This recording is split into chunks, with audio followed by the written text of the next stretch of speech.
പഠിച്ചവനെ ഞാൻ നിസ്കരിച്ചിട്ടുണ്ട്, പക്ഷേ എന്റെ നമസ്കാരവും മഹാന്മാരുടെ നമസ്കാരവും തമ്മിൽ താരതമ്യം ചെയ്യുമ്പോൾ, മഹദികളുടെ നമസ്കാരത്തിനോട് എന്റെ നമസ്കാരത്തെ താരതമ്യപ്പെടുത്തുമ്പോൾ എന്റെ നമസ്കാരം വരും പൊട്ട. ചുമ്മാ ഒരു കോലം കാണിക്കും. മഹാന്മാരുടെ നമസ്കാരം മഹദികളുടെ നമസ്കാരം പോലെയാണോ നമ്മുടെ നമസ്കാരങ്ങൾ? അതൊരു കോലം കാണിക്കലോ. അവരുടെ നമസ്കാരം തഖ്വായിൽ അധിഷ്ഠിതമായ നമസ്കാരമാണ്. നിങ്ങളുടെ കാര്യം ഞാൻ പറയല്ല, എൻ്റെ കാര്യം ഞാൻ പറയാണ്. ഞാൻ നിസ്കരിക്കാൻ വേണ്ടി കൈ കെട്ടിക്കഴിഞ്ഞാലാണ് ഞാൻ എന്തെങ്കിലും മറന്നുപോയിട്ടുണ്ടെങ്കിൽ അതൊക്കെ ഓർക്കണത്. കാരണം എന്താ വെച്ചാൽ നമ്മൾ സ്വസ്ഥമായിട്ട് കൈ കെട്ടിയിരിക്കുന്ന സമയത്താ അല്ലാഹു അക്ബർ. ഇനി കുത്തുബോധലില്ല, പ്രസംഗിക്കലില്ല, ഇമാമത്ത് നിൽക്കലില്ല, സ്വസ്ഥമായി കൈയ്യട്ടി നിൽക്കുമല്ലോ. ഹജ്ജ് കച്ചവടം ഇല്ല, ഉംറ കച്ചവടം ഇല്ല, മല്ലിയും മുളകും ഗോതമ്പൊന്നും പൊടിച്ചു കൊടുക്കലില്ല, അരി വറുത്തു കൊടുക്കലില്ല, പിള്ളേരെ നോക്കലില്ല, ഒരു പരിപാടിയില്ല. അല്ലാഹു അക്ബർ. ഇന്നിപ്പോ 17-ാം തീയതി 18-ാം തീയതി. ഇനിയിപ്പോൾ 10 ദിവസമോടെ ഉള്ളൂ അയാൾക്ക് 5 ലക്ഷം രൂപ കൊടുക്കാൻ. അപ്പം അതിൻ്റെ ഇടയിൽ ഒമാനമിനൽ മുസ്ലിമീൻ, അവിടെ ഒമാനമിനൽ മുശ്രിക്കീൻ, അതൊക്കെ ഇങ്ങനെ ഓടിക്കൊണ്ടിരിക്കുന്നുണ്ട്. കാര്യം ഇപ്പം അങ്ങേരോട് 2 ലക്ഷം രൂപ ചോദിച്ചിട്ടുണ്ട്. അവൻ്റെ 2 ലക്ഷം കിട്ടിയാലും ആകെ ഇവിടെ ഇപ്പോൾ 1 ലക്ഷം ഉള്ളൂ. അപ്പം ഇത് മനസ്സിലിങ്ങനെ ഉണ്ടെങ്കിലേ ബിസ്മില്ലാഹിർ റഹ്മാനിർ റഹീം അൽഹംദുലില്ലാഹി റബ്ബിൽ അതിങ്ങനെ പോയിക്കൊണ്ടിരിക്കുന്നുണ്ട്. എന്തായാലും ഇപ്പോൾ എങ്ങനെയൊക്കെ കൂട്ടിയാലും ഇപ്പോൾ 1 ലക്ഷം കമ്മിയായിട്ടാണ് കാണുന്നത്. ഇപ്പം അവനക്ക് അന്ന് 5 ലക്ഷം കൊടുത്തില്ലെങ്കിൽ അപ്പോഴത്തേക്കും വൈറൽ മഗ്ദൂബി അലൈഹിം വലദ്ദാലിനായി. അതിപ്പോ കൊടുത്തില്ല, ഇപ്പൊ അവൻ ഇടഞ്ഞ പ്രശ്നമാണ്. ഇനി എന്തെങ്കിലും അതിന്റെ ഇടയ്ക്ക് ഒരു സൂറത്ത്, അതിന്റെ സൂറത്തൊന്നുമില്ല, അതിങ്ങനെ ഓട്ടോമാറ്റിക്കായിട്ട് വന്ന് കയറുവാൻ. ഇനി ഒരിക്കൽ ചെന്നിട്ട് അവനോട് 10 രൂപ ചോദിക്കാനുള്ള നിങ്ങളുടെ കാര്യമല്ല, ഞാൻ എൻ്റെ കാര്യം പറയണേ. ബാവാ മുസ്ലിയാരുടെ നിസ്കാരം. ഞാൻ കഴിഞ്ഞ ബറാത്ത് മുതൽ ഈ ബറാത്ത് വരെ ഒറ്റ നിസ്കാരവും കളഞ്ഞിട്ടില്ല. എവിടെയാ എന്റെ നിസ്കാരം? ബഹുമാനികളെ, അരിയാര് തങ്ങളുടെ കൈ ശരീരത്തിൽ ഒരു അമ്പ് കയറി, വന്ന് കയറി, ശത്രു വിട്ടതാ. ചെന്ന് സഹാബാക്കളെ പിടിക്കാൻ നോക്കിയിട്ടൊന്നും അത് എടുക്കാൻ പറ്റില്ല. കാരണം ഇതിന്റെ ഈ കൊട ഇങ്ങോട്ട് പുറത്തേക്ക് വരുമ്പോ ഇറച്ചിലൂടെ വരുള്ളൂ. അമ്പ ചെന്ന് പിടിക്കുമ്പോ അരിയാരങ്ങൾ ഇങ്ങനെ കെട്ടുന്ന പിളയാ. സാവക്കളോട് നീന്നുണ്ട്. എന്തായാലും എനിക്കിരിക്കാൻ കഴിയട്ടെ, നമുക്ക് നോക്കാം. നമുക്ക് മൂന്നാൾക്ക് എനിക്കിരിക്കണ്ട, മാറിയിരിക്കാം.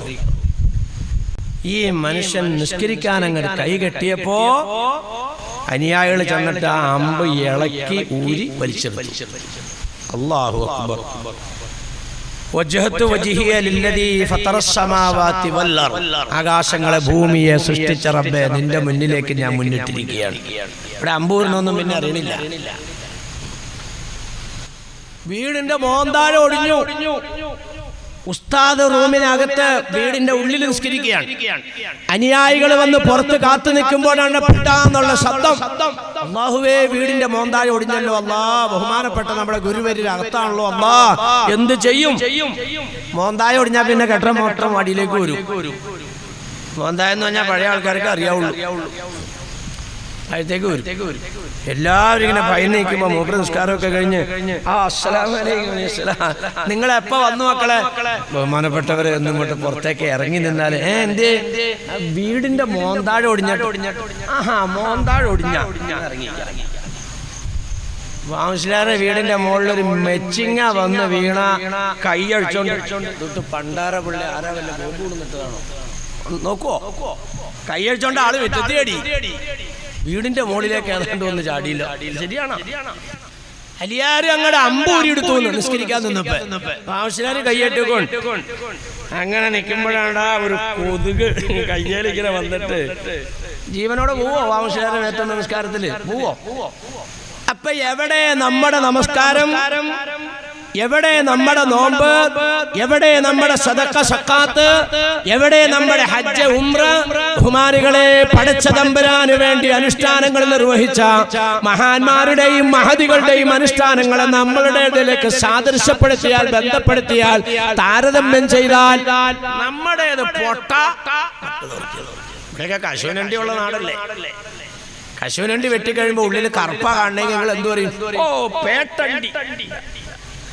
വെളുത്ത പരിപ്പാണെങ്കിലോ നമ്പർ 1 അണ്ടി. അതാണ് ഈ ഇങ്ങനെ എന്നിട്ടാ ഇത് പേട്ട്. കല്യാണങ്ങളോ നമ്പർ 1. നെല്ലിങ്ങനെ വീശുമ്പോ പറന്നു പോണ സാധനത്തിന്റെ പേര് വന്നല. താഴെ വീണതിന്റെ പേര് നെല്ല്. നമ്മുടെ നിസ്കാരം നോമ്പ് വന്നലകളാണ്. ബഹുമാനികളെ, ഈ നിലയ്ക്ക് കണക്ക് കൂട്ടിയാ പറ്റോ? പഠിച്ചവനെ, നിസ്കാരത്തിന് ഞാൻ എന്തൊക്കെയോ കോലങ്ങൾ കാട്ടിയിട്ടുണ്ടല്ലോ. സക്കാത്തിനും അതുപോലെ തന്നെ, നോമ്പിനും അതുപോലെ തന്നെ. പഠിച്ചവനെ, മഹാന്മാരുടെയും മഹദികളുടെയും ആരാധനകളിലേക്ക് എന്റെ ആരാധനകളെ താരതമ്യപ്പെടുത്തുമ്പോൾ എല്ലാം പൊട്ടയാണ് റബ്ബേ, പൊട്ടയാണ് റബ്ബേ. ഇന്നൽ ഇൻസാന ലിറബ്ബി വൽ അസ്ർ ഇന്നൽ ഇൻസാന ലഫീ ഖുസ്ർ. ലാഭത്തെ കൊണ്ടൊന്ന് കണക്ക് വെക്കരുത്, നഷ്ടത്തെ കൊണ്ട് നോക്കുള്ളൂ. പഠിച്ചവനെ, എന്റെ അവസ്ഥ എന്താണെന്ന്. ഒരു പക്ഷിക്ക് പറക്കാൻ 2 ചിറക, വലത്തും ഇടത്തും. മുസ്ലിമിന്റെ ജീവിതം മുന്നോട്ട് പോകേണ്ടത് ഖൗഫ് റജാ. ഖൗഫ് എന്ന് പറഞ്ഞാൽ എന്താ? പഠിച്ചവനെ, ഇബാദത്ത് ചെയ്തിട്ടുണ്ടെങ്കിലും ഒക്കെ പൊട്ടയാണല്ലോ, നീ എന്നെ നരകത്തിന് വിറകാക്കുമോ റബ്ബേ? ഭയം. അതിനോടൊപ്പം തന്നെ അൽഹംദുലില്ലാഹ് പഠിച്ചവനെ, എന്നെ കൊണ്ട് അറിയാവുന്നവരൊക്കെ അതിന്റെ കോലങ്ങളൊക്കെ ഞാൻ കാണിച്ചിട്ടുണ്ടല്ലോ പഠിച്ചവനെ. അള്ളാഹുവേ, നിനക്ക് വെറുക്കപ്പെട്ട ശിർക്കൊന്നും ഞാൻ ചെയ്തിട്ടില്ലല്ലോ പഠിച്ചവനെ, നീ എന്നെ ശിക്ഷിക്കൂല അല്ലാഹ്. പ്രതീക്ഷ. ഭയപ്പാടും വേണം, പ്രതീക്ഷയും വേണം, ഖൗഫും വേണം, റജാവും വേണം. ഇങ്ങനെ മുന്നോട്ട് കൊണ്ട് രണ്ടെല്ലാം തികഞ്ഞു എന്നുള്ള ശൈലിയിൽ വെക്കരുത്. അങ്ങനെയൊക്കെ ഉണ്ട്. ഞാൻ ഇങ്ങനെ പല നാട്ടിൽ കൂടെ ഒക്കെ ചെല്ലുമ്പോഴേ, ചില നാട്ടിൽ ചെല്ലുമ്പോൾ ചോദിക്കും, എന്താ നമ്മുടെ പേര്? എന്റെ പേര് അന്തറു എന്നാണ്. അന്തറുക്ക, ഓ ഇവിടെ നമ്മുടെ ഒരു ശൈതാലി. അപ്പൊ ഞങ്ങളുടെ മോവൊക്കെ അവിടെ മാറി.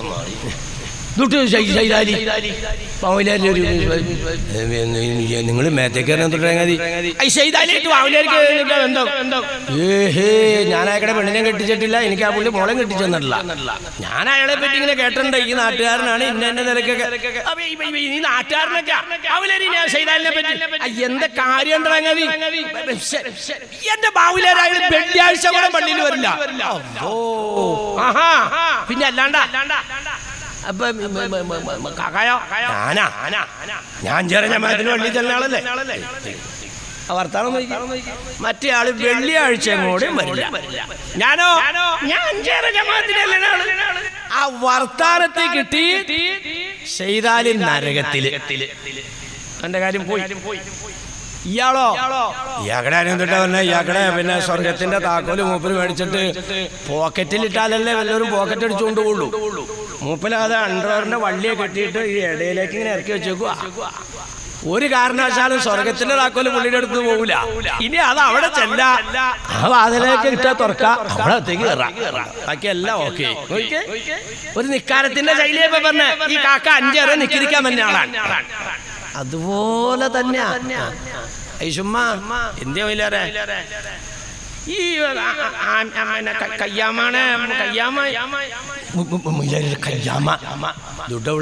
കടിച്ചു പറിക്കാൻ തന്നെ കയ്യാമായിട്ട് കയ്യാമാക്ക് ഞാനൊരു ലവ് ലെറ്റർ വായിച്ചിട്ടില്ല, കയ്യാമാനെ ഞാൻ കണ്ടിട്ടില്ല, ഞാൻ കയ്യാമായിട്ട് ഫോണിൽ സംസാരിച്ചിട്ട് എനിക്കൊരു ബന്ധമില്ല. പിന്നെ വൈലാരിക്കല് ഞാൻ ആ പുള്ളിക്കാരത്തെ കേട്ടിട്ടുണ്ട്, ഈ നാട്ടിലെ താത്തായാണെങ്കിൽ എന്തുട്ടാ പിള്ള നിങ്ങൾ ഈ മേത്തേക്ക് കയറാൻ എന്തുട്ടാ കയ്യാമ എന്നാ ചെയ്തേ പറ. എന്റെ മൊയിലാരെ ഇവിടെ ഒരു മൊശിലാരോ ഒരു ആചാരോ കണ്ടാ പോലും ആ പെണ്ണുമ്പുള്ള ആ സാരി തുമ്പെടുത്തൊന്ന് തലയിലേക്ക് ഇടൂല. അങ്ങനത്തോളാ കയ്യാമ. പിന്നെ അല്ലാണ്ട അപ്പൊ നീയോ ഞാൻ കണ്ടില്ലേ പറഞ്ഞ മക്കനിട്ടാണ് ആ വർത്താനത്തിന് കിട്ടി ആ പുള്ളിക്കാരത്തി സ്വർഗത്തില്. കയ്യാമായോ നരകത്തില് പറയാൻ തൊട്ടിരിക്കണേ. ഇങ്ങനെ അല്ലാടോ വേണ്ട, ഈ ശൈലി പൊളിക്കണം. ഇതെങ്ങനെയാ പൊളിക്കണെന്നറിയോ? നിന്നേക്കാൾ ഇബാദത്തുള്ളവനിലേക്ക് നീ നോക്കണേ. 5 നേരം നിസ്കരിക്കാൻ വരുന്നതും വെള്ളിയാഴ്ച വരാത്തവനിലേക്ക് അല്ല നോക്കണ്ട. പിന്നെ 5 നേരം നമസ്കരിക്കാൻ വരുന്നവൻ പടച്ചവനെ നിന്റെ ഒരു അടിമയാണല്ലോ ഇരിക്കുന്നത് റബ്ബേ. ആ മനുഷ്യൻ പരിശുദ്ധ ഖുർആൻ ഓതുകയാണല്ലോ റബ്ബേ. ഞാൻ നിസ്കരിച്ചോണ്ട് പോകുകയാണല്ലോ അല്ലാഹ്. എനിക്ക് ഖുർആനിന്റെ ഒരു ആയത്ത് പോലും ഓതാൻ അറിയില്ലല്ലോ റബ്ബേ. ആ മനുഷ്യനെയും എന്നെയും നിന്റെ കോടതിയിൽ എത്തിക്കുമ്പോൾ അയാൾ എത്രയോ വിജയിച്ചവനാണല്ലോ, ഞാൻ എത്രയോ പരാജിതനാണ് റബ്ബേ. ഖുർആൻ ഓതുന്നവരിലേക്ക് നോക്കണം. നിസ്കരിച്ചോണ്ട് പോകാനവൻ വെള്ളിയാഴ്ച വരാത്തവരിലേക്കല്ല നോക്കണ്ടേ, ഖുർആൻ ഓതുന്നവരിലേക്ക് നോക്കണം. അപ്പൊ കിബിർ പൊളിഞ്ഞു, എനിക്കില്ല, അയാൾക്കുണ്ട്. ഈ ശൈലിയിലേക്ക് നമ്മൾ വരണം. അങ്ങനെ കണക്കൂട്ടുണ്ട്. ഇനി ഖുർആൻ ഓതുന്നയാളോ? ഖുർആൻ ഓതുന്നയാൾ ഓതാത്തവനിലേക്കല്ല നോക്കേണ്ടത്. പഠിച്ചവനെ, അവിടെ ഇരിക്കുന്നല്ലോ നിന്റെ ഒരു അടിമ റബ്ബേ, ആ മനുഷ്യനിതാ പൊട്ടി പൊട്ടി കരയുകയാണല്ലോ റബ്ബേ, അയാളുടെ കയ്യിൽ ഖുർആൻ ഇരിക്കുന്നുണ്ടല്ലോ റബ്ബേ, പൊട്ടിക്കരയുന്ന മനുഷ്യനിതാ സുജൂദിലേക്ക് വീഴുന്ന റബ്ബേ, ഇദാ തുലിയത് അലൈഹിം ആയാതുർ റഹ്മാൻ ഖറൂ സുജ്ജദൻ വബുഖിയ്യാ. പടച്ചതമ്പുരാന്റെ കലാമിനെ പാരായണം ചെയ്തിട്ട് അതിന്റെ സാരങ്ങൾ മനസ്സിലാക്കിയപ്പോൾ, അതിന്റെ അർത്ഥങ്ങൾ മനസ്സിലാക്കിയപ്പോൾ പൊട്ടിക്കരഞ്ഞുകൊണ്ട് ആ മനുഷ്യൻ സുജൂദിലേക്ക് വീണല്ലോ. ഓതിയിട്ട് കരയാത്തവൻ ഓതി കരഞ്ഞവനിലേക്ക് നോക്കണം. നമ്മേക്കാൾ ഇബാദത്തുള്ളവനിലേക്ക്. വെറുതെ മക്കനായിട്ടുള്ള സാരി തുമ്പിടാത്തവളിലേക്കല്ല നോക്കണ്ടേ. പിന്നെ പഠിച്ചവനെ, ഞാൻ വെറുതെ മക്കനെ മാത്രമേ അവിടെ ഇടണുള്ളൂ. അല്ലാഹുവേ, ആ ഫാത്തിമ പഠിച്ചവനെ, അവൾ ഓർമ്മ വെച്ച കാലം മുതൽ പുറത്തേക്ക് ഇറങ്ങുമ്പോൾ മുഖം വരെ മൂടിക്കൊണ്ടാണല്ലോ ഇറങ്ങുന്നത് റബ്ബേ. അന്യപുരുഷന്മാരെ കണ്ടാൽ അതാ മുഖം മൂടി മോളിലേക്ക് വരികയാണ്. സ്ത്രീകളുടെ ഭാഗത്തേക്ക് ചെല്ലുമ്പോൾ മുഖം മൂടി മോളിലേക്ക് പോവുകയാണ്. പഠിച്ചവനെ, അവളുടെ കബളിക്കാലം വരെ ഒരു അന്യപുരുഷൻ കണ്ടിട്ടില്ലല്ലോ അല്ലോ. അവളുടെ ചുണ്ടിക്കാലം വരെ ഒരു അന്യപുരുഷൻ ദർശിച്ചിട്ടില്ലല്ലോ അല്ലോ. അവളെയും എന്നെയും നിന്റെ കോടതിയിലെത്തിക്കുമ്പോൾ ഈ പർദേ മക്കനെ മാത്രം ഇട്ടതായ ഞാൻ, എന്റെ അവസ്ഥ എവിടെയാണ് റബ്ബേ? ആ മഹദി അവരുടെ നിലവാരം എവിടെയാണ് റബ്ബേ? അവൾ ഉയരത്തില്, ഞാൻ താഴത്തില്. ഇങ്ങനെ പൊട്ടിക്കണം, ഈ കിബർ പൊട്ടിക്കണം. എനിക്കൊന്നുമില്ല, ഇങ്ങനെ കണക്ക് കൂട്ടണ്ടേ. ഇങ്ങനെ കണക്ക് കൂട്ടിക്കൊണ്ട് പടച്ചതമ്പരാനെ പരിശുദ്ധമാകുന്ന ഒരു മാസം വരികയാണല്ലോ അല്ലാഹ്. കഴിഞ്ഞ ഒരു കൊല്ലക്കാലം എനിക്ക് ലാഭമൊന്നുമില്ലല്ലോ പടച്ചവനെ. ലാഭത്തേക്കൊന്നും വെക്കരുത്, എല്ലാം നഷ്ടത്തിലേക്ക്, എല്ലാം നഷ്ടത്തിലേക്ക്. ഞാനാ വിധവ പെണ്ണുമ്പിള്ള വന്നപ്പോ ഞാനൊരു 10,000 രൂപ എടുത്തു കൊടുത്തു. സംഗതിയൊക്കെ ശരി തന്നെയാണ്. പക്ഷെ ചായക്കടയിൽ നിന്ന് ഇങ്ങനെ വർത്താനം പറഞ്ഞപ്പോ, അല്ലെങ്കിൽ കൂട്ടുകാരനെ ഒരുമിച്ച് വർത്താനം പറഞ്ഞു കഴിഞ്ഞപ്പോ അവൻ ചോദിച്ചു, അല്ല ഇങ്ങനെ ലക്ഷം വീട്ടിൽ ഇങ്ങനെ ഒരു വിധവയായ പെണ്ണുമുള്ള ആ ഉവ്വ വീട്ടിൽ വന്നായിരുന്നു, ആ മോളെ കെട്ടിക്കാനാണ്. അതെ, വീട്ടിൽ വന്നു. എന്റെ അടുത്തും വന്നായിരുന്നു. എന്റെ അടുത്ത് വന്നപ്പോ ഞാൻ നോക്കിയപ്പോ അവരെ കണ്ടപ്പോ എന്തായാലും അർഹതപ്പെട്ടാന്ന് തോന്നിയിട്ട് ഞാൻ 10,000 രൂപ എടുത്തു കൊടുത്തു. എന്തായാലും ഞാനും 10,000 രൂപ കൊടുത്തു. പടച്ചവനെ, ഞാനാ കൊടുത്തത് എന്റെ സഹോദരനോട് പറഞ്ഞല്ലോ അല്ലാഹ്. അല്ലാഹുവേ, ഞാൻ അങ്ങനെ പറഞ്ഞത് ലാ തുബ്തിലു സ്വദഖാതികും ബിൽ മന്നി വൽ അദാ. ഒരു സദഖ ചെയ്തതിനെ എടുത്തു പറഞ്ഞാൽ പാറപ്പുറത്തിട്ട മണ്ണിലേക്ക് വെള്ളമടിക്കുന്നത് പോലെ നന്മകൾ നശിച്ചു പോകുമെങ്കിൽ ഞാൻ ചെയ്ത സദഖ പോയിട്ടുണ്ടോ റബ്ബേ? മഹാന്മാരും മഹദികളും സദഖ ചെയ്ത് അങ്ങനെയല്ലല്ലോ. വലത്തെ കൈ കൊണ്ട് കൊടുത്തത് ഇടത്തെ കൈ എറിഞ്ഞില്ല. ആരുടെ മുമ്പിലും പറഞ്ഞില്ല ഞാൻ കൊടുത്തു, ഞാൻ കൊടുത്തു. ഇല്ല പഠിച്ചവരെ, എന്റെ സദഖയുടെ അവസ്ഥ അങ്ങനെ. എന്റെ നോമ്പിൽ അല്ലാഹുവേ, ഇങ്ങനെ എന്റെ ജീവിതത്തിൽ ഈ നിലയ്ക്ക് നമ്മൾ വിലയിരുത്തണം. മനസ്സിലായ? നമുക്ക് കണക്ക് ലാഭത്തെ കൊണ്ടല്ല വെക്കണ്ട. ഹാസിബു ഖബ്ല അൻ തുഹാസബു നബിയുനാ റസൂലുള്ളാഹി. നിങ്ങളൊരു കോടതിയിലേക്ക് എത്താൻ പോവാ. കോടതിയിലേക്ക് എത്തുന്നതിന് മുമ്പ് നിങ്ങൾ സ്വയം ഒന്ന് വിചാരണ നടത്തൂ മനുഷ്യരെ. അങ്ങനെ തന്നെ അല്ലേ? ഡ്രൈവിംഗ് ലൈസൻസ് എടുക്കാൻ പോയേക്കണവരോട് ഇരിപ്പില്ലേ? ഡ്രൈവിംഗ് ലൈസൻസ് എടുക്കാൻ വണ്ടി എടുത്തോണ്ടിട്ട് നേരെ വെഹിക്കിളിന്റെ ആർട്ടിയുടെ മുമ്പിലേക്ക് ഓടി അങ്ങോട്ട് ചെല്ലുവാണോ? അല്ല. പല പ്രാവശ്യം കമ്പി കുത്തിയേക്കണ മൈതാനത്ത് കൊണ്ടുപോയി വണ്ടി കമ്പിയുടെ ഇടയക്കോടെ എടുത്ത് പല പ്രാവശ്യം കമ്പി ഇടിച്ച് താഴത്തേക്ക് ഇടും അല്ലേ? അങ്ങനെ ഇടിച്ചിട്ട് കുറെ ഇടിച്ചിട്ടതിന്റെ ശേഷമാണ് ധൈര്യം വന്ന് ഇനി എന്തായാലും ഇടിക്കാതെ എടുക്കാൻ. വിചാരണ വരാൻ പോവുകയാണ്. ഇതാണ് അല്ലാഹുവിന്റെ കോടതിയിലേക്ക് നിന്നെ എത്തിക്കുന്നതിന് മുമ്പ് സ്വയം വിചാരണ നടത്തൂ മനുഷ്യരെ. മഹാനായ അത്താർ റളിയല്ലാഹു തആല വലിയ മഹാനാ, റസൂലുള്ളാഹിന്റെ സഹാബിയാ. മൂപ്പര് തുണി നെയ്യുന്ന ആളാ. ഒരു ദിവസം ഒരാള് പറഞ്ഞു, ബഹുമാനപ്പെട്ടവരെ, എനിക്ക് ഇന്ന ശൈലിയിൽ ഒരു തുണി നെയ്ത് തരണം. അങ്ങനെ നെയ്ത് ഈ ആവശ്യക്കാരന്റെ മുമ്പിൽ കൊണ്ടുവന്ന് ഇങ്ങനെ വെച്ചു. അപ്പൊ അദ്ദേഹത്തിന് ധാരണയുണ്ട്, ഞാനാണ് നല്ല നെയ്ത്തുകാരൻ. ഈ മദീനയിൽ എന്നെ കവച്ചു വെക്കാൻ പറ്റിയ നെയ്ത്തുകാരനില്ല. ഇയാളുടെ അടുത്ത് കൊണ്ടുവന്ന് വെച്ചപ്പോ ഇയാൾ ഇതിങ്ങനെ വിടുത്തിയിട്ട് പറഞ്ഞതേ, ഇവിടെ നിങ്ങൾ ഇങ്ങനെയാണ് പണിതിരുന്നതെങ്കിൽ പണി ലാഭം കിട്ടിയനെ, പൈസ ചെലവ് കുറഞ്ഞേനെ, കൂടുതൽ ഭംഗിയായനെ, വിലയും കൂടുതൽ കിട്ടിയനെ. ഇദ്ദേഹം അന്തം വിട്ടു. ഇദ്ദേഹം ഇങ്ങനെ അഭിപ്രായം പറഞ്ഞു. വേറൊരു വശം എടുത്തിട്ട് പറഞ്ഞു, അതെ ഇവിടെ നിങ്ങൾ ഇങ്ങനെയാണ് ചെയ്തിരുന്നെങ്കിൽ നിങ്ങൾക്ക് പണി എളുപ്പം കിട്ടിയാനെ, നൂല് ലാഭം കിട്ടിയാനെ, ഭംഗി കൂടുതലുണ്ടായേനെ. ഈ രണ്ടാമത്തെ കൂടെ അങ്ങോട്ട് പറഞ്ഞോടുകൂടി അത്താർ റളിയല്ലാഹു തആല പൊട്ടിക്കരഞ്ഞു. അപ്പൊ അദ്ദേഹം പറഞ്ഞു,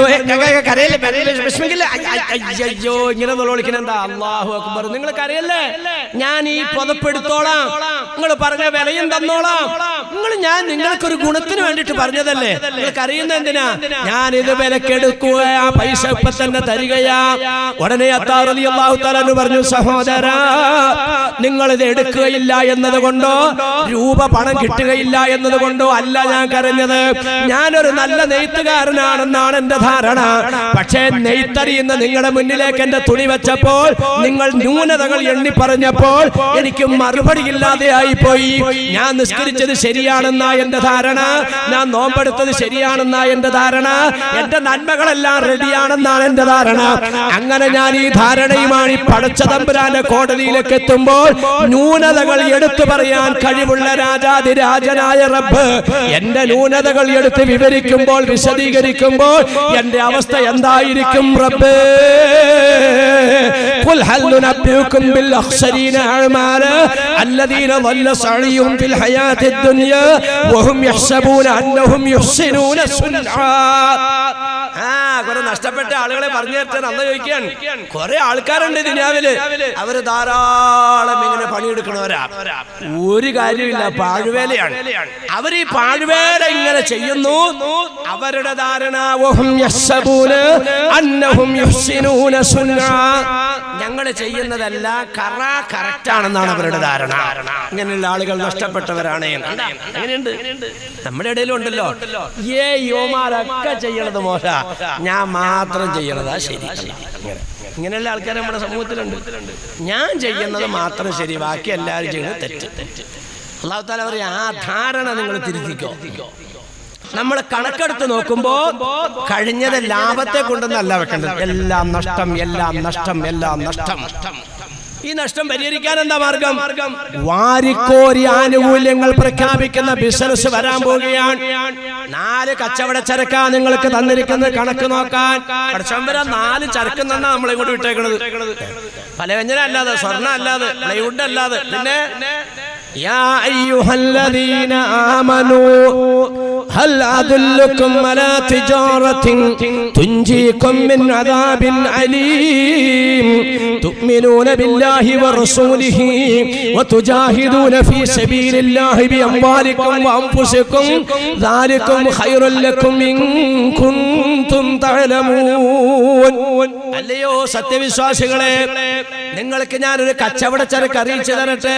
നിങ്ങൾ ഈ കച്ചവടം ചെയ്താൽ വേദനാജനകമായ ശിക്ഷയിൽ നിന്നും അല്ലാഹു നിങ്ങളെ രക്ഷപ്പെടുത്തും. അങ്ങനെയുള്ള കച്ചവടം നിങ്ങൾക്ക് അറിയിച്ചു തരട്ടെ. പഠിച്ചു ചോദിക്കാൻ ഒരു കച്ചവടം ഏതാണെന്നറിയോ? കച്ചവടം തുഅ്മിനൂന ബില്ലാഹി വറസൂലിഹി. 4 ചരക്കാണ് ആ കച്ചവടത്തിനകത്തുള്ളത്. 4 ചരക്ക്. ഒന്ന്, അല്ലാഹുവിലും റസൂലിലും വിശ്വസിക്കലാണ്. നമ്മുടെ വിശ്വാസം അത് അല്ലാഹു തആല നമുക്ക് തന്നിരിക്കുന്ന ഒന്നാമത്തെ കച്ചവട ചരക്കാ. നമ്മൾ മുഅ്മിനീങ്ങളാണോ? എടുത്ത് നോക്കുമ്പോഴാണ് നമ്മൾ പലരും ഇതിൽ നിന്ന് ഔട്ടായി പോവാ. ഈമാൻ. രണ്ടാമത്തെ റസൂലുള്ളാഹി തങ്ങളെ നമ്മൾ അംഗീകരിച്ചു എന്നൊക്കെ പറയുന്നു. എല്ലാവരും സുന്യ എന്നാ പറയണേ. പക്ഷെ നബി തങ്ങൾ കാണിച്ചെന്ന ജീവിതചര്യകളൊക്കെ ഒരു വശത്ത്, നമ്മുടെ ശൈലിയൊക്കെ വേറെ വശത്ത്. എവിടെമാരെയുള്ള സുന്നത്ത് നമ്മുടെ ജീവിതം എടുത്ത് പരിശോധിച്ച് നോക്കി. നമ്മുടെ നിക്കാഹിനകത്താണെങ്കിലും, നമ്മുടെ കല്യാണ വിഷയത്തിലാണെങ്കിലും, നമ്മുടെ കല്യാണത്തിലാണെങ്കിലും, നമ്മുടെ മരണാവശ്യത്തിലാണെങ്കിലും, നമ്മുടെ മയ്യത്ത് പരിപാലനത്തിലാണെങ്കിലും ഒക്കെ നമുക്ക് തോന്നിയ കാര്യങ്ങൾ കൊണ്ടുപോകണമെന്നുള്ളതല്ലാതെ ഇതിനകത്ത് റസൂലുള്ളാഹിന്റെ കാഴ്ചപ്പാടേതാ. ഞാൻ ഈ വിഷയം പറഞ്ഞാൽ നിങ്ങൾക്ക് ഇന്നിവിടെ എഴുന്നേറ്റ് പോകാൻ പറ്റുമോ? അപ്പൊ 2 കച്ചവട ചരക്കായി. മൂന്നാമത്തേത് തുജാഹിദൂന ഫീ സബീലില്ലാഹി ബിഅംവാലികും വഅൻഫുസികും. നിങ്ങളുടെ സമ്പത്ത് കൊണ്ടും ശരീരം കൊണ്ടും അല്ലാഹുവിന്റെ മാർഗത്തിൽ ജിഹാദ് ചെയ്യലാണ്. സമ്പത്ത് ഈ ഇങ്ങനെ അങ്ങോട്ട് മുറിച്ച് ഒരു അവയവം മുറിച്ച് അങ്ങോട്ട് മാറ്റണ വരിക. കാശ് ചോദിച്ചു കഴിഞ്ഞാൽ ദീന്റെ വഴിയിലേക്കാണ് കൊടുക്കുമ്പോൾ ഇടങ്ങേറ്. 3 മാറ്റി. നാലാമത്തേത് ശരീരം കൊണ്ടുള്ള ജിഹാദ്. വാളും പരിചയെടുക്കാനല്ലേ പറഞ്ഞത്, ശരീരം കൊണ്ടുള്ള ജിഹാദ്. മക്കയിൽ നിന്നല്ല, ബദറിൽ നിന്ന് മദീനയിൽ തിരിച്ചു വന്നിറങ്ങിയപ്പോ സല്ലല്ലാഹു അലൈഹി വസല്ലം തങ്ങൾ സഹാബാക്കളോട് പറഞ്ഞു, നമ്മൾ ചെറിയ യുദ്ധം വിജയിച്ചിരിക്കുകയാണ്, വലിയ യുദ്ധത്തിലേക്ക് നമ്മൾ കടക്കാൻ പോവുകയാണ്. ഏതാ ചെറിയ യുദ്ധം? അത് അബൂജഹലിനെ ഉത്തുബത്തിനെ ശൈബത്തിനെ എല്ലാം കൂടെ പൊട്ടക്കിണറിലിട്ട് മൂടി. അതാണ് ചെറിയ യുദ്ധം. അതിന് വലിയ കേസൊന്നുമില്ല. അതൊന്നും പെട്ടെന്ന് ഇടങ്ങേറുള്ള കാര്യമല്ല, പെട്ടെന്ന് നടത്താവുന്ന കാര്യമാണ്. ഇങ്ങോട്ട് ഉപദ്രവിക്കാൻ വരുന്നവരെ പ്രതിരോധിക്കുകയാണ്. അതാണ് യുദ്ധം. അല്ലാണ്ട് കയറി ആക്രമിച്ച ചരിത്രം ഇസ്ലാമിലില്ല. നിങ്ങൾക്ക് ലോകത്തൊരു സ്ഥലത്ത് അന്വേഷിച്ചാൽ കിട്ടുമില്ല. ഇങ്ങോട്ട് ആക്രമിക്കാൻ വരുന്നതിന് എന്റെ മക്കളെ രക്ഷിക്കണം, എന്റെ ഭാര്യയെ രക്ഷിക്കണം, എന്റെ പള്ളിയെ രക്ഷിക്കണം, എന്റെ നാട് രക്ഷിക്കണം, ഒരു പ്രതിരോധ നിര. അങ്ങനെ വരുമ്പോ അങ്ങോട്ടും ഇങ്ങോട്ടും തൊട്ട് ബഹുമാനികൾ, അത് നിസ്സാരമാണ്, അത് വലിയ കാര്യമൊന്നുമല്ലാന്ന്. വലിയ ജിഹാദിലേക്ക് നമ്മൾ കടക്കുകയാണ്. ഏതാ വലിയ ജിഹാദ്? ശരീരം ആഗ്രഹിക്കുന്ന ഭാഗത്തേക്ക് ശരീരത്തിന് വിടാതെ ഹവ എന്ന് പറയുന്നതിനെ തഖ്വ എന്ന ചങ്ങല കൊണ്ടിട്ട് പൂട്ടി പടച്ച തമ്പുരാനിലേക്ക് നഫ്സിനെ വഴിപ്പെടുത്തലാണ് ഏറ്റവും വലിയ ജിഹാദ്. എന്ന് പറഞ്ഞാൽ ശരീരം ആഗ്രഹിക്കുന്ന സിനിമ കാണാനാ, വേണ്ടാടോ ഖുർആൻ എടുത്തോത്, തഖ്വ അതാ, അവിടെ ചങ്ങല കിട്ടും. ശരീരം ആഗ്രഹിക്കുന്നത് വ്യഭിചരിക്കാനാ, വേണ്ടാടോ ഉള്ള ഭാര്യ ഭർത്താവും മതി, അനുസരണയോടെ നിൽക്ക്. ശരീരം ആഗ്രഹിക്കുന്ന അങ്ങോട്ട് വാനാ, ഇങ്ങോട്ട് പിടിച്ചു മാറ്റുകയാണ്. രാത്രി സുഖമായിട്ട് ഉറങ്ങാനാ ശരീരം ആഗ്രഹിക്കുന്നത്, വേണ്ടാടോ ഒന്നുറങ്ങിയിട്ട് എഴുന്നേക്ക്, അല്ലാന്റെ അദാബിനെ ഭയന്ന് ഒതുകൊടുത്ത് പൊട്ടിക്കറിഞ്ഞ് നിഷ്കരിക്ക്. അതൊക്കെയാണ്. അപ്പൊ ശരീരം ആഗ്രഹിക്കുന്നതിലേക്ക് ശരീരത്തിന് വിടാതെ തഖ്വ എന്ന ചങ്ങല കൊണ്ടിട്ട് ശരീരത്തിന്റെ ഹവയെ പിടിച്ചു നിർത്തുന്നതിന്റെ പേരാണ് നഫ്സ് കൊണ്ടിട്ടുള്ളതായ ജിഹാദ്. ബഹുമാനികളെ, അങ്ങനെയുള്ള ആ ജിഹാദ് സമ്പത്ത്, ശരീരം കൊണ്ടുള്ള ജിഹാദ്, അള്ളാഹുവിലും റസൂലിലും വിശ്വസിക്കല്, ഈ 4 ചരക്കാണ് അള്ളാഹു സുബ്ഹാനഹു വ തആല നമുക്കൂടെ തന്നിരിക്കുന്ന കച്ചവട ചരക്ക്. ഈ കച്ചവടം എവിടെ നിൽക്കുന്നു? ലാഭമാണോ നഷ്ടമാണോ? അത് നഷ്ടത്തെ കൊണ്ടുവന്ന് വെക്കുക, എന്നിട്ട് ലാഭകരമാക്കാനുള്ള പദ്ധതിയിലേക്ക് നീങ്ങുക.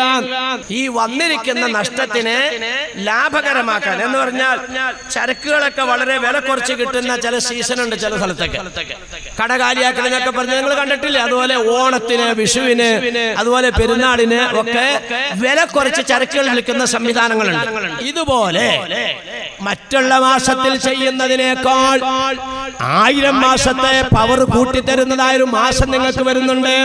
വളരെയധികം ആനുകൂല്യങ്ങൾ വാരിക്കോരി തരുന്ന ആ ആനുകൂല്യം നിങ്ങൾക്ക് ലഭിക്കണമെങ്കിൽ 4 സ്വഭാവങ്ങളെ നിങ്ങൾ ശുദ്ധീകരിച്ച് അത് സ്വീകരിക്കാൻ പാകത്തിന് നിങ്ങൾ ഒരുങ്ങണം. 1000 മാസത്തേക്കാൾ ഇബാദത്തിന്റെ കൂലി റമളാൻ മാസത്തിലുണ്ട്. 1000 മാസമല്ല, 1000 മാസത്തേക്കാൾ ഒരു വിശാലമായ ഹദീസ് അല്ലാഹു റസൂൽ നമുക്ക് പഠിപ്പിച്ചിരുന്നുണ്ട്. ഞാൻ ഹദീസ് നിങ്ങളുടെ മുമ്പിൽ വെക്കുന്നില്ല. അതിന്റെ ആ ഉൾഹാസിൽ അതിന്റെ ഷോർട്ട് അത് നിങ്ങളോട് പറഞ്ഞു തരികയാണ്.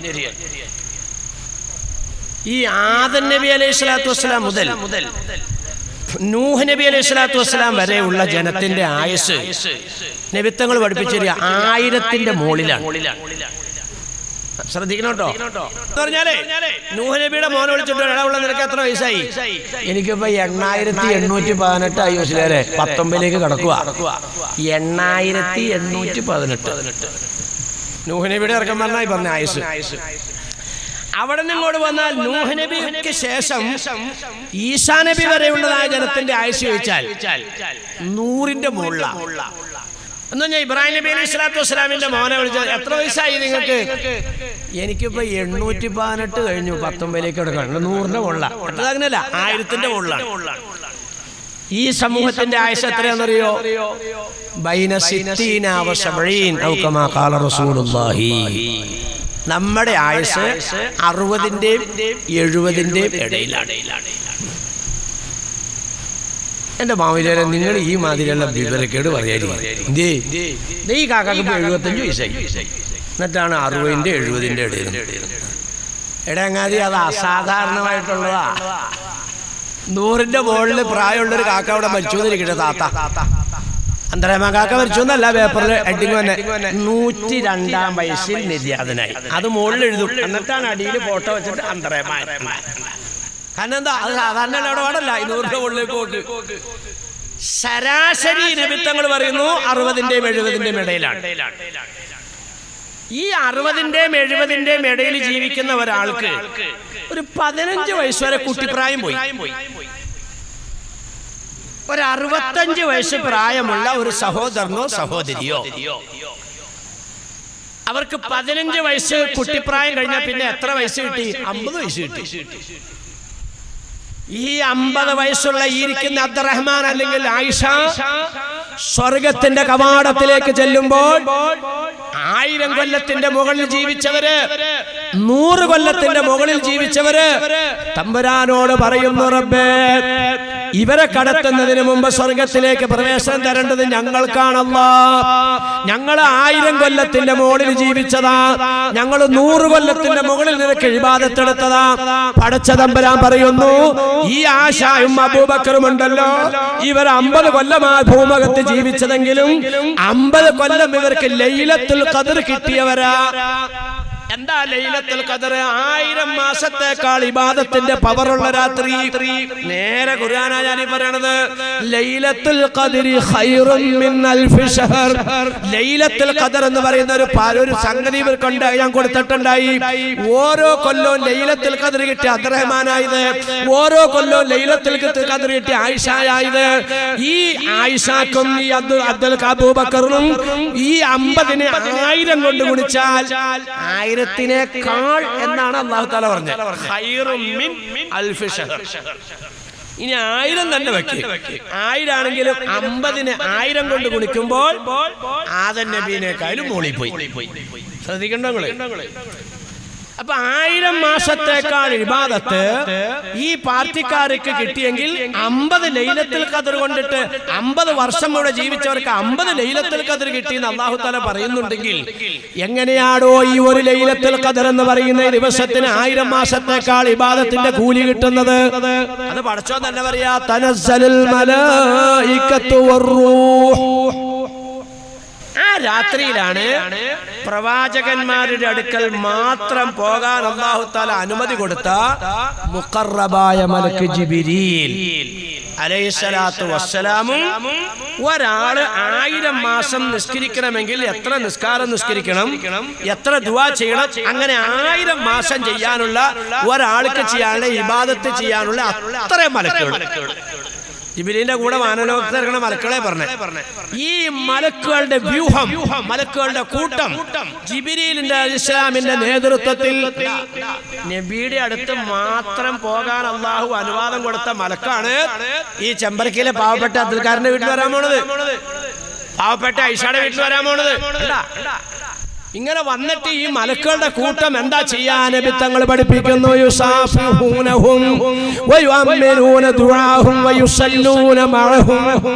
അവര് നിങ്ങളുടെ അടുക്കലേക്ക് വന്നിട്ട് നിങ്ങളോടൊപ്പം അവർ നമസ്കരിക്കുകയാണ്. അവർ നിസ്കരിക്കുന്നതിന്റെ കൂലി നിങ്ങൾക്ക്. അവര് നിങ്ങൾ ഇസ്തിഗ്ഫാർ ചെയ്യുമ്പോൾ നിങ്ങളോടൊപ്പം തൗബ ചെയ്യുകയാണ്, അതിന്റെ കൂലി നിങ്ങൾക്ക്. നിങ്ങൾ ദുആ ചെയ്യുമ്പോൾ നിങ്ങളുടെ ദുആക്ക് അവർ ആമീൻ പറയുകയാണ്, അതിന്റെ കൂലി നിങ്ങൾക്ക്. നിങ്ങൾ ചെയ്യുന്ന എല്ലാ നന്മയിലും അവർ പങ്കാളികളാവും. ഇത് ഏതുവരെ നിൽക്കുന്നറിയോ? കിഴക്ക് വെളുക്കുന്നത് വരെ. കിഴക്കങ്ങോട്ട് വെളുത്താൽ ജിബ്രീൽ അലൈഹിസ്സലാം വിളിക്കും, യാ മആശറൽ മലായിക, എന്നോടൊപ്പം മുകളിൽ നിന്നിറങ്ങിയ മലക്കുകളെ, അർറഹീൽ അർറഹീൽ, മടങ്ങിക്കോ മടങ്ങിക്കോ. ഇങ്ങനെ മലക്കുകൾ ലൈലത്തുൽ ഖദ്റിന്റെ രാത്രി ഇവിടെ വന്ന് ഇറങ്ങിയിട്ട് മടങ്ങിപ്പോകുമെന്ന് പറഞ്ഞപ്പോ നബി തങ്ങൾ ചോദിക്കുന്നു, മലക്ക് ജിബ്രീലേ അലൈഹിസ്സലാം, നിങ്ങളും പാർട്ടിയും അങ്ങനെ മടങ്ങി പോകുമ്പോ ഈ ഉമ്മത്തിന്റെ അവസ്ഥ എന്താ? എനിക്ക് അതാ അറിയേണ്ടതുള്ളൂ. ജിബ്രീൽ അലൈഹിസ്സലാം പറഞ്ഞു, ഇന്നല്ലാഹ ഖദ് അഫാ അൻഹും വഗഫറ ലഹും നബിയേ, ദുആ ചെയ്ത എല്ലാവരുടെയും ദുആ അല്ലാഹു സ്വീകരിച്ചിട്ടുണ്ട് നബിയേ. മാപ്പ് ചോദിച്ചവർക്കെല്ലാം മാപ്പ് കൊടുത്തിട്ടുണ്ട് നബിയേ. തൗബ ചെയ്തവരെല്ലാം തൗവാബീങ്ങളിൽ ഉൾപ്പെടുത്തിയിട്ടുണ്ട് നബിയേ. ഇല്ലാ മൻ അർബഅ മിൻഹും, 4 സ്വഭാവക്കാർക്കൊഴികെ. അവരും പട്ടിണി കിടന്നതാ, അവരും തഹജ്ജുദ് നിസ്കരിച്ചതാ, അവരും തറാവീഹ് നിസ്കരിച്ചതാ, അവർ ഖുർആൻ ഓതിയതാ, അവർ നോമ്പ് നടത്തിയതാ, അവർ വാരിക്കോരി സദഖ ചെയ്തതാ. പക്ഷേ അവരുമായിട്ട് ഞങ്ങൾ സമ്പർക്കം പുലർത്തിയിട്ടില്ല നബിയേ. 4 പാർട്ടിക്കാരെ തള്ളിക്കളഞ്ഞു എന്ന് മുഖറബായ മലക്ക് ജിബ്രീൽ.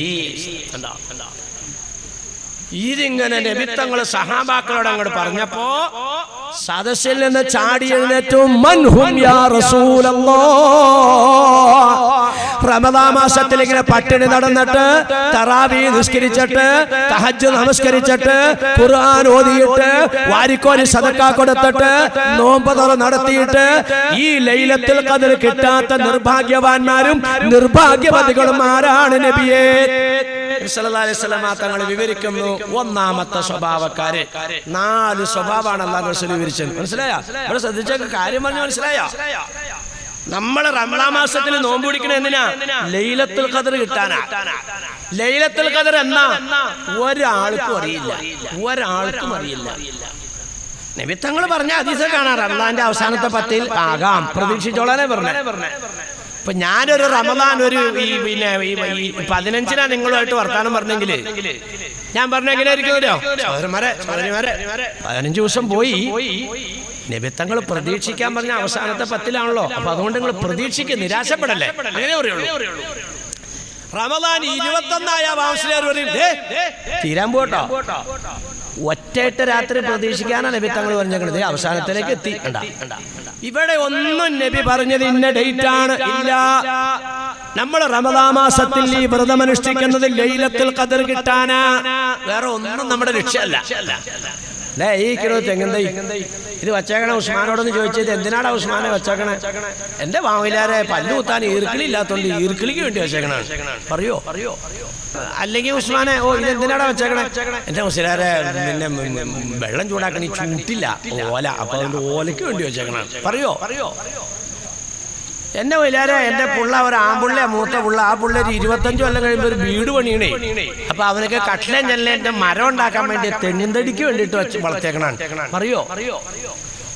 എന്തിനാടാ ഉസ്മാനായി തെങ്ങ് വെച്ചേക്കണേ? തേങ്ങ അല്ലാണ്ട് വേറെ എന്തുട്ടാ?